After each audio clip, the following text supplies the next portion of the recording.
There's optimism now that a trade deal can be finalized, but the fact of the matter remains that Trump has used India as an example before the Supreme Court to fight for that legality of his tariffs.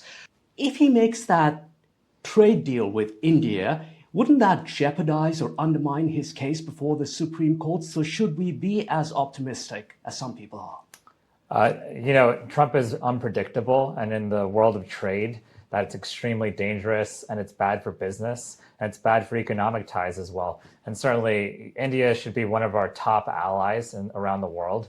And the problem that we're having now is that, but I'm not seeing a lot of Republicans stand up to Trump when it comes to having a good trade relationship with India. So to answer your question, I don't know, really, and no one knows. And the only way we will know is if we can have predictable policies from this administration. We're not getting it right now. Do you see a thaw in relations? Do you feel more optimistic now than you did last week?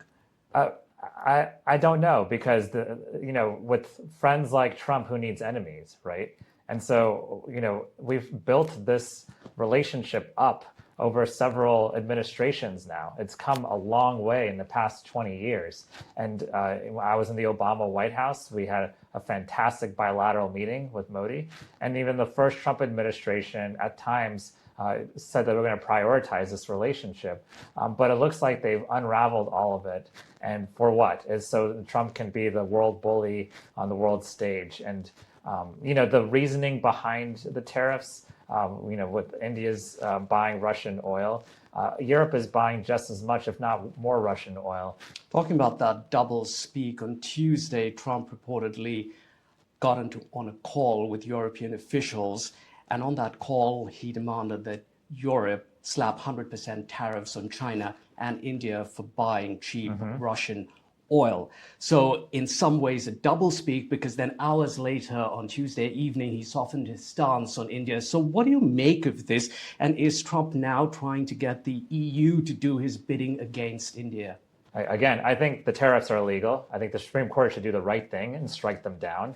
If we want to have a good trade relationship with India, Europe, anywhere around the world, we have to be a good standing party. We have to be a good faith partner. And that means simply, asking these countries what we want, right? Telling them what we actually want from the relationship. And I think this administration sometimes doesn't even know what they want. They just want leverage, or create this illusion of leverage, and then create this illusion that we got something out of some deal.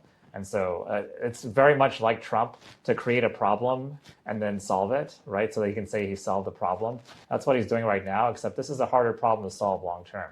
You come from a constituency with several Indians, with many of them running businesses. What are they telling you? Have they begun to see the impact of the tariffs? Well, the ones who voted against Trump are saying, I told you so.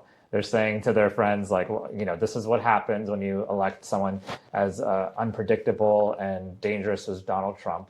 And the ones who voted for him have been quiet, I'll be honest. And sometimes I ask them about whether they regret their vote, and they're not there yet as far as admitting that they regret their vote. But they are very, very concerned about the tariffs. A few of them have justified it, saying, this is just part of the game, and it'll all die down, and we'll all get used to it. But I think if you're being honest with yourself, you should be regretting that vote for Donald Trump if you're an Indian American in Virginia. And certainly a lot of people in Virginia who voted for Trump should be regretting that vote.